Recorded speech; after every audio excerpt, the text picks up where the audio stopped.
Today I'm reviewing another artist's portfolio. This time it's Leona Ciara.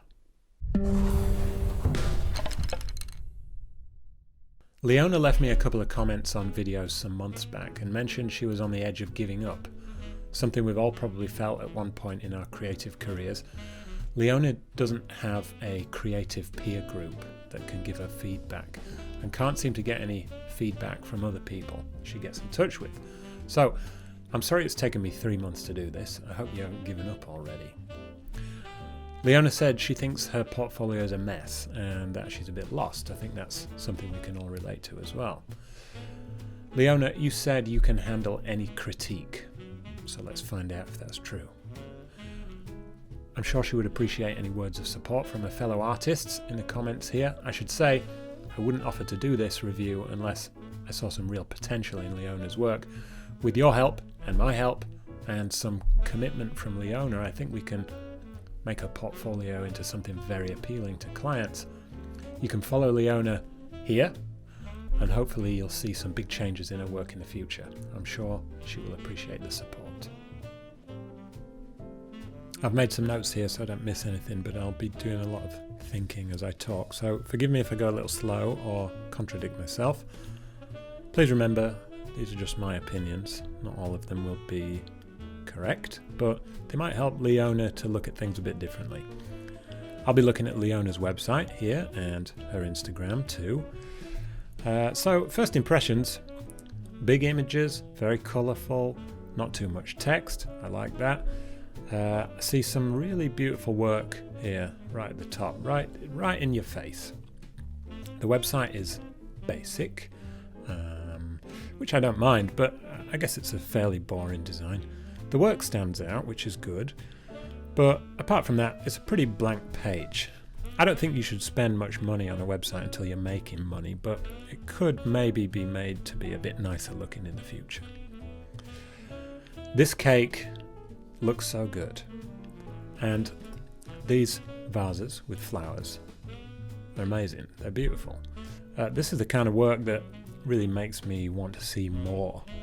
Unfortunately, when I scroll down to see more, the quality changes pretty drastically and the style changes too. It looks like I'm looking at 3 or 4 or 5 different artists.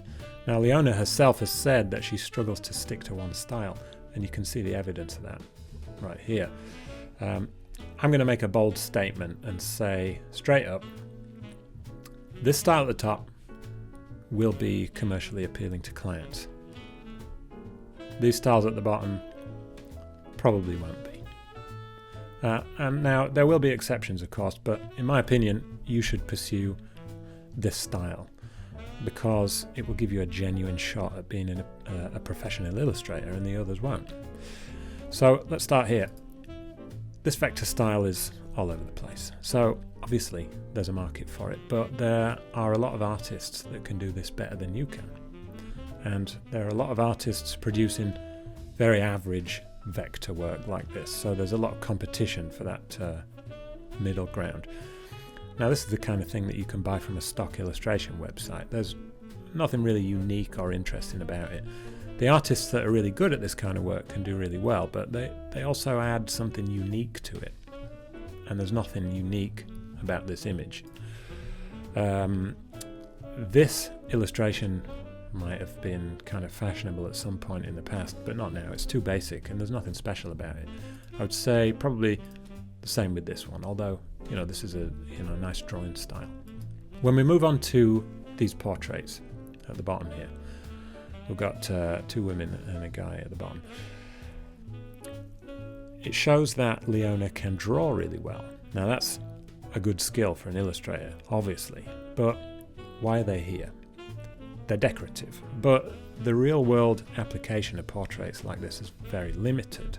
Maybe a magazine would want a portrait like this, but if you continue to do this kind of work, what's more likely is that you'll get people on Instagram asking you to make a portrait of their boyfriend or girlfriend for next to no money, and some people might enjoy that kind of work, but I don't think it's going to be a very satisfying way to use your skills. These don't match with the style that I really like here.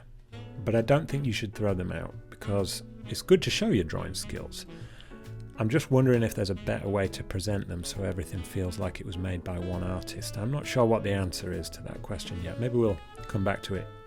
You could have a separate page for portraits, I suppose. The portraits aren't really telling a story, and maybe they don't need to. A portrait is a portrait after all, but you've made the choice to put flowers around this one, which projects a certain impression and might appeal to a certain kind of client. But most of the portrait projects I work on are for more like corporate clients, for big businesses. So if a client like that looked at this portrait, it would be immediately inappropriate because of the design choice you made with the flowers here. If you were to show a selection of portraits, just the drawn faces with no sort of decoration around the outside, then the client could imagine that style of portrait in whatever setting they wanted, whether that's business or a magazine article or whatever. With this one, they can only see, I guess, fashion, beauty, cosmetics maybe.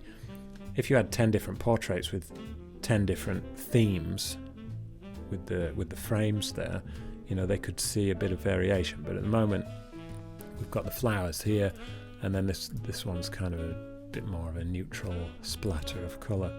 If you display a selection of portraits with no additional elements and just show your drawing skill, potential clients can apply their own vision to it much more easily, I think.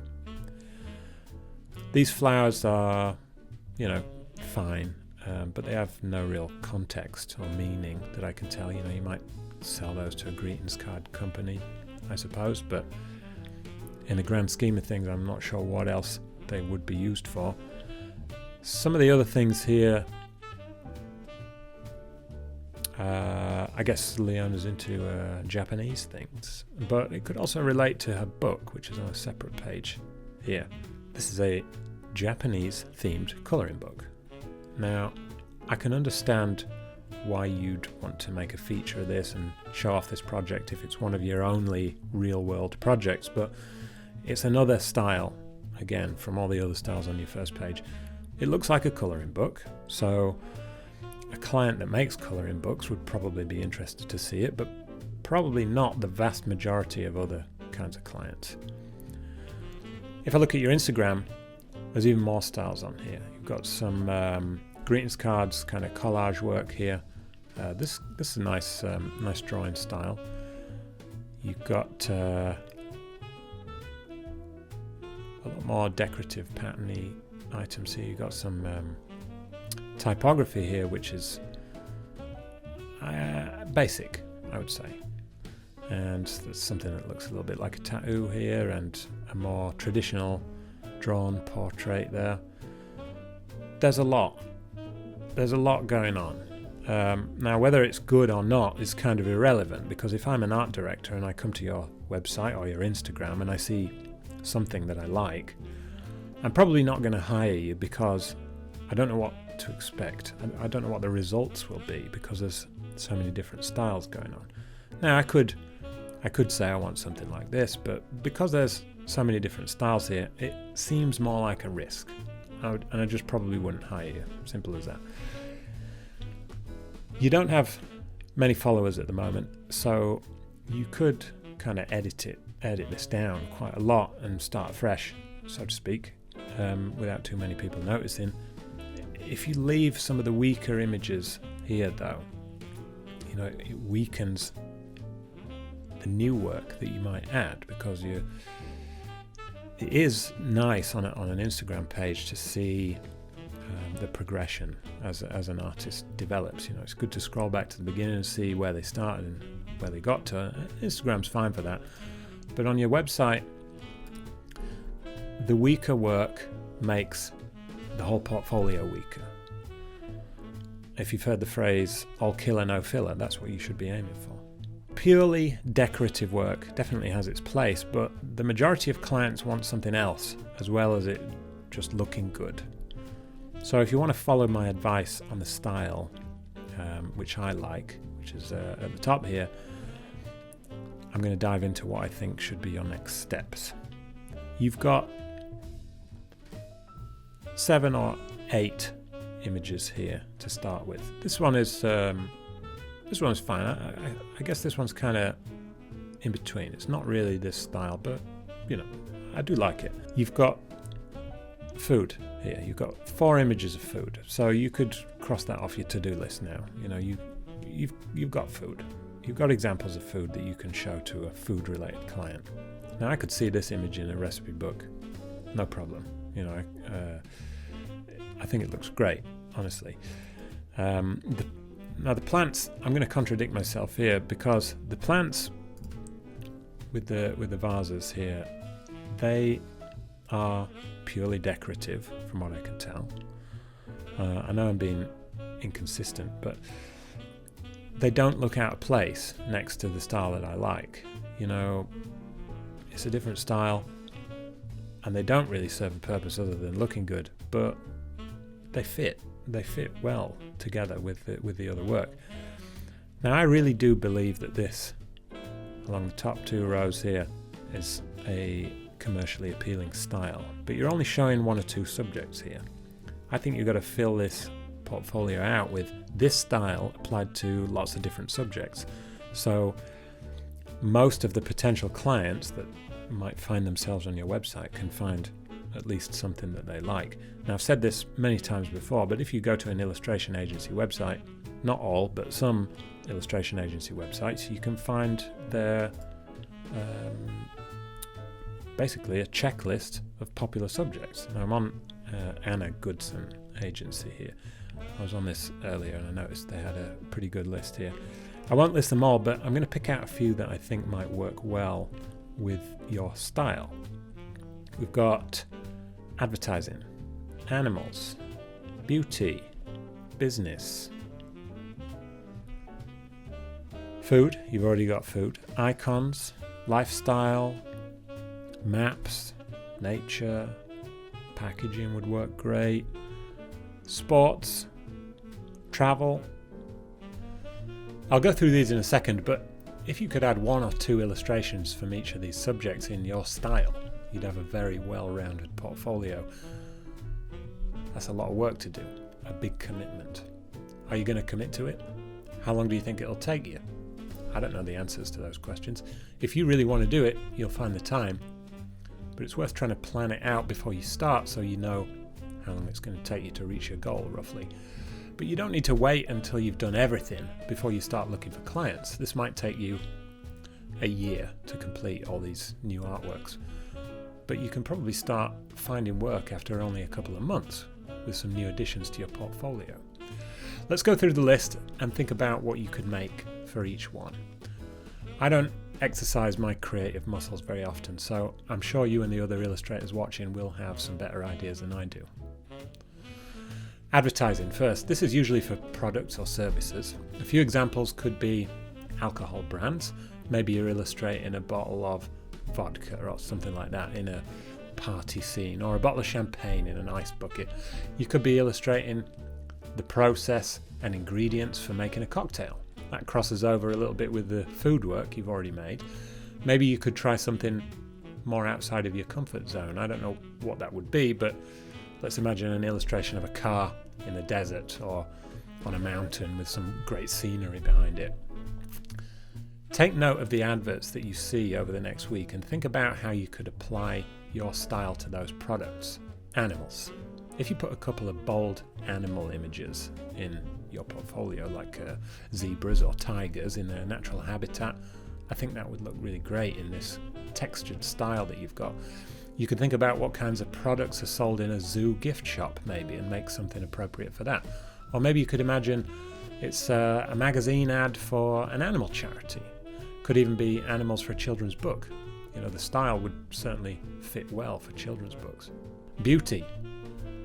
Here's an opportunity to try and incorporate some of your portrait drawing possibly, but what I'm imagining is some illustrated beauty products, perfume bottles, cosmetics packaging, even things like shampoo and shower gel use patterns and natural illustrations on their packaging. It's a good opportunity to make some really colourful, exotic work.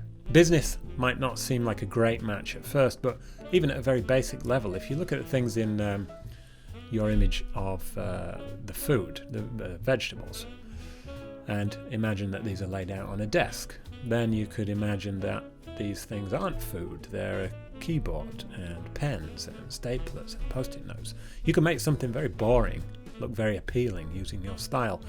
Maybe you're even trying out the interiors of different workplaces, or making corporate looking buildings in this kind of style. Icons. If you want to try out illustrating a set of pretty random objects just for fun, make a set of icons. You could have a telephone, a cat, some car keys, a screwdriver, headphones, a camera, a microphone. Now I'm just looking around my room. Some toys, a lamp, some flowers. Icons are a great way to make examples of lots of different kinds of subjects very quickly. They don't need to be super detailed, but there's no limit of the things that you could try out. Lifestyle.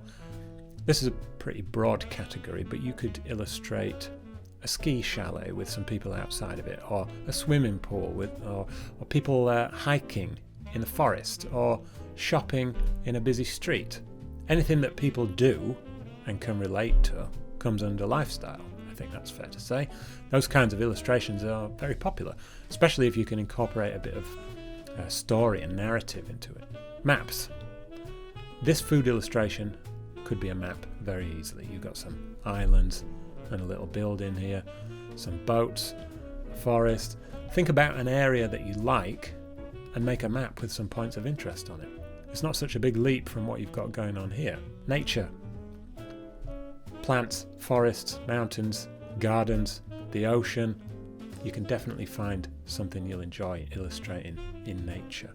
Patterns. This is purely decorative again, but I think it makes a nice addition to a portfolio. Make a pattern that could be used on textiles. That can be nature themed if that's your thing, or anything that you like. The textures you use in your style would translate really well to a repeating pattern. Sports. Now this might be a bit outside of your comfort zone, I don't know, but it's an opportunity to depict people, maybe some dynamic movement and different kinds of settings, tennis court, football field, Olympic stadium.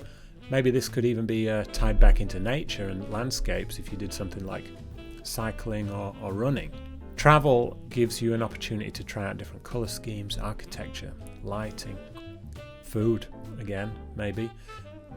It's important to know that if you have an area of interest, like food, that's my area of interest, not yours, but you can build a portfolio of different subjects that also relate back to your main area of interest. You could tie food into advertising, maps, patterns, lifestyle, icons, whatever. I don't recommend you go too heavy into one subject area, but if you find a subject you don't like, let's say technology, think about how you could tie it into a subject that you do enjoy and mix them together, whatever that may be. With all these subjects, before you dive in, think about what a client might commission for a project. If you don't have a project, make one up. Then you'll be illustrating for a specific purpose rather than just to look nice. So with nature, it might be depicting the destruction of the coral reef, or a more positive one, a company planting trees to offset their carbon emissions. Whatever. These are off the top of my head. I'm sure you can think of something better.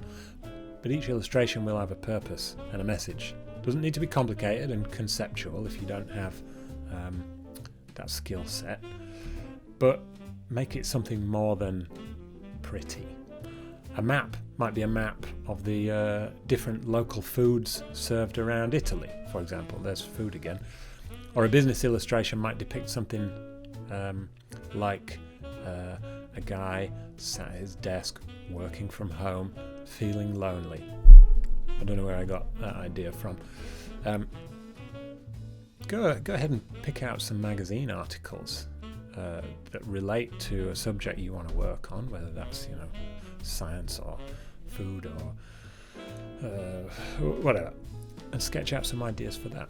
If your illustrations have even a bit of narrative it will be easier for a magazine to see the potential in your work. They very rarely hire artists for purely decorative work without it linking to a specific story or article.